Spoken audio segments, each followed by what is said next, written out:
వర్ణాశ్రమ విదాయిన్యై నమః. వర్ణాశ్రమాలు, వర్ణాలు ఆశ్రమాలు సక్రమంగా నడిపే తల్లి అని అర్థం.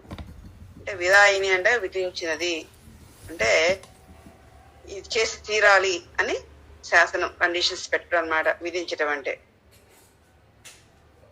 జీవులన్నిటికీ కూడా చాతుర్వర్ణ్యమయ సృష్టం అంటే చెప్తారు భగవద్గీత చూడండి. అంటే గుణాలు కర్మల్ని బట్టి వర్ణాలు వచ్చినాయి. మరి ఈ వర్ణాలు వాళ్ళు ఇలా ప్రవర్తించాలి, ఇలా ఉండాలి. మళ్ళీ అలాగే ఆశ్రమాలు అంటే ఆశ్రమాలు అంటే బ్రహ్మచర్యము, గృహస్థము, వానప్రస్థము, తర్వాత సన్యాసాశ్రమం, ఇంకో వీటిని ఆశ్రమాలు అంటారు. మరి వీటిని కూడా సక్రమంగా నిర్వహించటం అంటే బ్రహ్మచర్యంలోనేమో దీక్ష తీసుకునే చదువుకొని బ్రహ్మచర్య దీక్ష తీసుకోవటం, తర్వాత గృహస్థాశ్రమం స్వీకరించడం, వానప్రస్థంలోకి, ఆ తర్వాత సన్యాసంలోకి ఎలా నడుచుకోవాలో నిర్ణయాలు విధించింది తల్లి. అందుకే ఇక్కడ వర్ణాశ్రమ విధాయిన్యే నమః అంటారు. అంటే 4 వర్ణాలని 4 ఆశ్రమాలు అంటే ఆశ్రమాలు చెప్పాం కదా, బ్రహ్మచర్యాశ్రమము, గృహస్థాశ్రమము, వానప్రస్థాశ్రమము, సన్యాసాశ్రమము. వీటిలో ఎలా మనం గడపాలి, ఎలా మనం నియమాలతో, ఏ నియమాలతో మనం బతకాలి అనేటువంటి విషయాల్ని ఆజ్ఞాపించింది. ఇలా చేసి తీరాలి అని విధించింది తల్లి. కానీ వర్ణాశ్రమ విధాయిన్యే నమః అంటూ మనకి తెలియజేస్తుంది. నిజ జ్ఞారూప నిగమాయే నమః. అమ్మవారి ఆజ్ఞలకి ఒక రూపం కల్పిస్తే అవి వేదాలు అవుతాయి.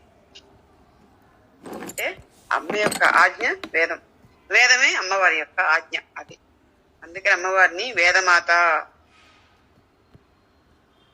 వేదాలు స్వయం వ్యక్తాలు, స్వయం సిద్ధ అయినటువంటి అమ్మవారికి మారు రూపం. లోక శ్రేయస్సు కోసమే వేదాలు ఉన్నాయి. వాటిలో ఏముంటుంది, జీవుడు ఎలా నడుచుకోవాలో అలాంటివన్నీ కూడా నిర్ణయించి చెప్తారు.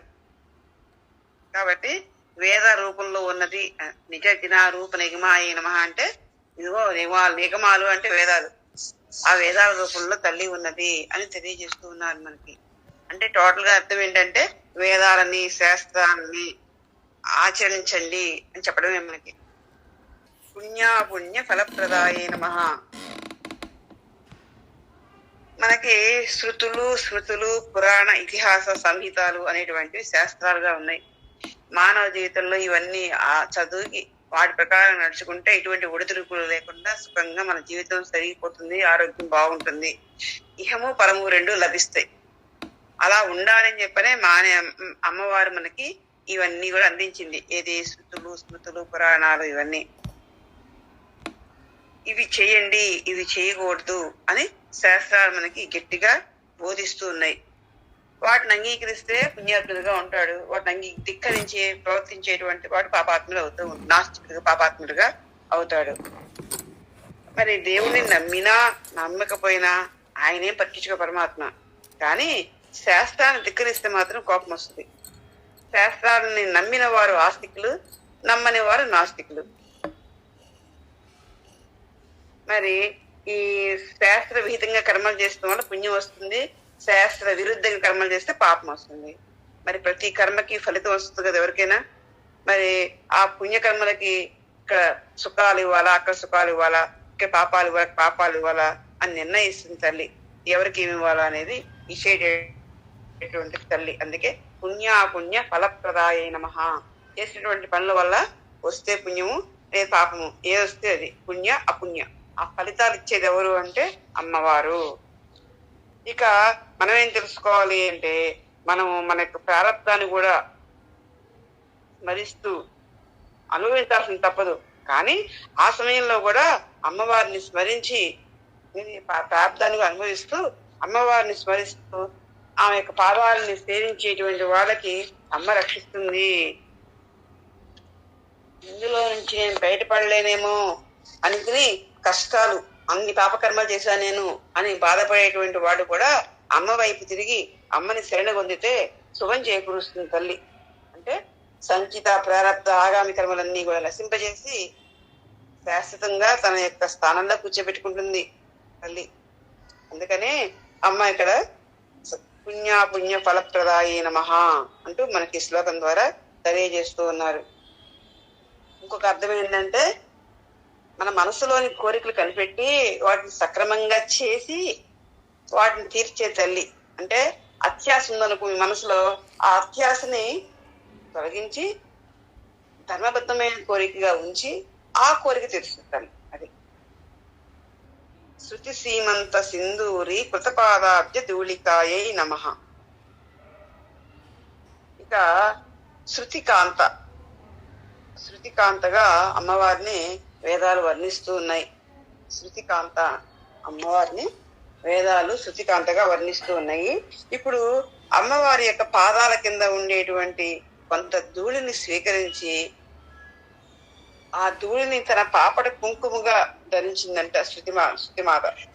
అమ్మవారి పాదాలకి ధూళి ఉండదు యాక్చువల్ గా, కానీ లోక శ్రేయస్సు కోసం, భక్తుల కోసం తన పాదపద్మాల ద్వారా పూల నుంచి పుప్పుడి రాలినట్టుగా ధూళిని రాలుస్తుందంట తల్లి. ఆ ధూళిని త్రిమూర్తులు తమ శిరస్సుపై ధరించి సృష్టి స్థితి లయాలు చేస్తూ ఉంటారు. ఆ ధూళిని కొంత స్వీకరించి శృతికాంత తన పాపడ బొట్టుగా పెట్టుకుంది అని ఈ మంత్రంలో మనకి తెలియజేస్తున్నారు. అంటే వేదాలలోనివి మంత్రాలు, మన్నం చేసేవారిని మంత్రాలు రక్షిస్తాయి. మన్నాతు త్రాయతే ఇది మంత్ర అని అంటారు.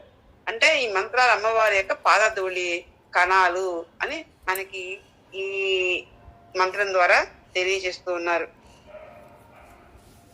వేదమాత అమ్మవారి యొక్క పాదరజను తన పాపడగా పెట్టుకుంటుంది అని మనకి మంత్రం ద్వారా తెలియజేస్తూ ఉన్నారు. సకల ఆగమ సందోహ సుక్తి సంపుట మౌక్తికాయై నమః. సుక్తి అంటే ముత్యపు చిప్ప. సముద్రంలో ముత్యం చిప్పలు ఉంటాయి. స్వాతి నక్షత్రంలో వాన కురిస్తే ఆ నీటి బిందువులు ఈ ముత్యం చిప్పల్లో పడి ముత్యాలు అవుతాయి అన్నమాట. స్వాతి ముత్యాలు అంటూ ఉంటారు. మరి సకల వేదాలు ముత్యం చిప్పలే అయితే ఆ ముత్యపు చిప్ప మధ్యలో మౌక్తికం అంటే ముత్యం ఎవరు అంటే అమ్మవారే. అలా ముత్యాలను పొందాలి అంటే చాలా శ్రమించాలి. శ్రమగత ఫలితం ముత్యాల వల్ల మాత్రమే ఉంటుంది. ముత్యం అంటే చాలా విలువైంది.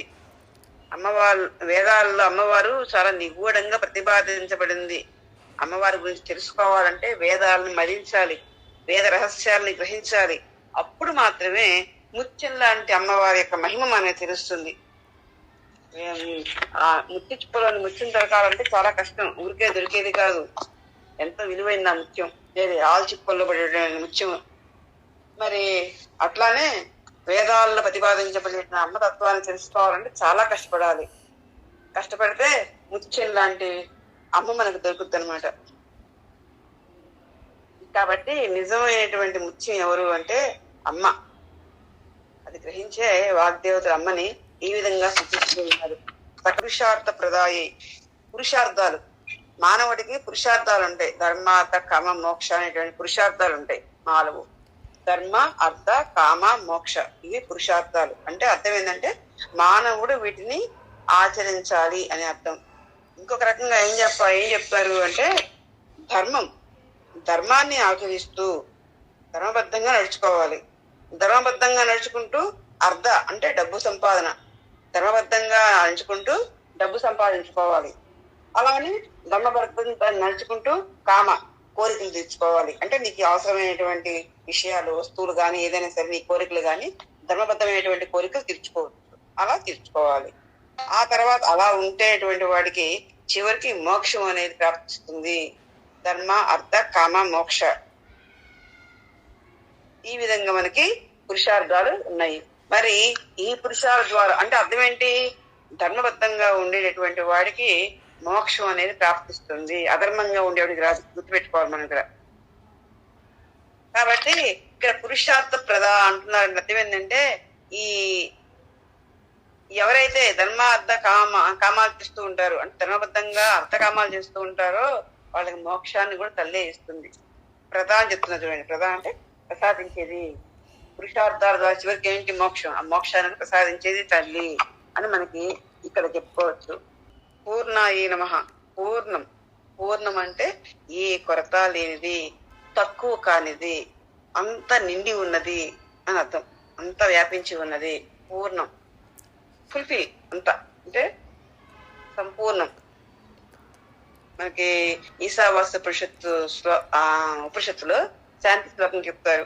ఓం పూర్ణమదః పూర్ణమిదం పూర్ణాత్ పూర్ణముదచ్యతే పూర్ణస్య పూర్ణమాదాయ పూర్ణమేవావశిష్యతే అంటూ ఆ ఉపనిషత్తులో చెప్తారు. అది చాలా గమ్మత్తుగా ఉంటుంది ఆ శ్లోకం మీనింగ్. అంటే ఏంటంటే పూర్ణం అంటే పరిపూర్ణం, దాంట్లో ఏ ఒక్క లోటు కొరత అనేది ఉండదన్నమాట. అదిగో అమ్మని ఆ రూపంలో వర్ణిస్తూ ఉన్నారు.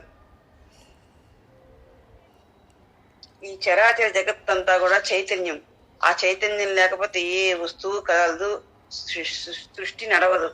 మరి ఆ మహా చైతన్యమే పూర్ణం, అదే అమ్మ అని మనకి ఈ మంత్రం ద్వారా తెలియజేస్తూ ఉన్నారు. పూర్ణం కానిది లేనిది అసలు లేదు, అంత పూర్ణం. ఆ పూర్ణమే అమ్మ అని మనకి యోగ శాస్త్రం కూడా చెప్తూ ఉంది. ఇక ఈ పూర్ణం అనే దానికి వేరే అర్థం ఏంటంటే సాటి లేనిది, సంపూర్ణమైన శక్తి అని ఈ విధంగా కూడా ఈ శబ్దానికి పూర్ణ అనే శబ్దానికి అర్థం చెప్పుకోవచ్చు. సన్న ఇంకా కాలాన్ని కూడా పూర్ణ అంటారు, భూమిని కూడా పూర్ణ అంటారు.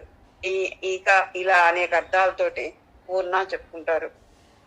కాబట్టి అమ్మ ఏ కొరతలు లేనటువంటి పూర్ణమైనటువంటి మహా చైతన్య శక్తి స్వరూపిణి అని మనకి ఇక్కడ తెలియజేస్తూ ఉన్నారు. భోగిన్యై, భోగాలు, నిరంతరం లెక్కలేనండి భోగాలు సృష్టించి వాటిలోనే విహరిస్తూ ఉంటదంట తల్లి. అందుకనే ఆమెని భోగిన్యై నమః అంటూ ఉన్నారు. అమ్మ సౌఖ్య సంపదకి మహారూపం కాబట్టి అమ్మని భోగిని అంటూ ఉన్నారు. ఇక హిమాలయాల్లో కూడా భోగిని రూపంలో అమ్మవారు ఉన్నారు. అమ్మవారు ఆ రూపంలో కూడా ఉన్నది మన యొక్క లలితా పరదేవతగా భావించుకోవాలి. భోగిని రూపంలో భోగం అంటే అమ్మ అనేక రకాల భోగాలు అనుభవిస్తూ ఉంటది. అందుకని అమ్మవారిని భోగిని అంటున్నారు. ఇక నాగదేవతకు కూడా భోగిని అనే పేరుంది కాబట్టి అదిగో ఆ నాగదేవత స్వరూపంలో ఉండి కూడా అమ్మే అని భావించాలి. నాగదేవత కూడా అమ్మే. భువనేశ్వరి, సకల భువనాలు లోకాలకు, అంటే భువనం అన్నా లోకం అన్నా ఒకటే, భువనాలన్నా లోకాలన్నా ఒకటే.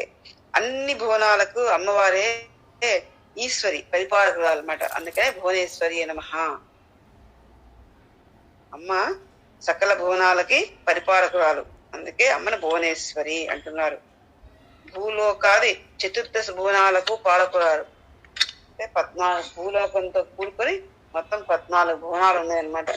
చతుర్దశ, ఈ 14 భువనాలకి తల్లి, అధిష్టానం తల్లి. అందుకనే అమ్మని ఇక్కడ భువనేశ్వరి అని పిలుస్తూ ఉన్నారు.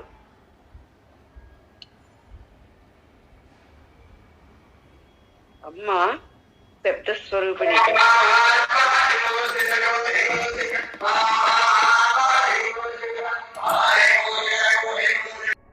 అంబికాయై నమః.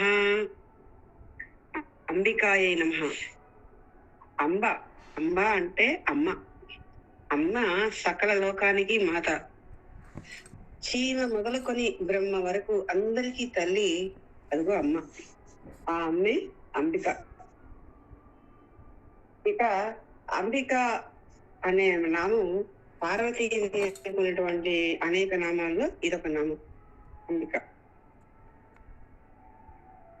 పార్వతీ రూపంలో ఉన్నది జగదంబే. మారేడు చెట్లు శ్రీ వృక్షాలుగా, సంపస్వరూపాలుగా, శుభప్రదాలుగా, శివునికి లక్ష్మికి ప్రీతిపాత్రాలుగా జగత్ ప్రసిద్ధికెక్కాయి. ఏది? మారేడు చెట్లు. మరి మారేడు చెట్లు అధికంగా ఉన్న చోట అమ్మవారు ఉంటుంది. అందుకే హిమాలయాలలో బిల్వాటవికి అంబికావనం అనేటువంటి పేరు. బిల్వాటవీ దేవతయే అంబిక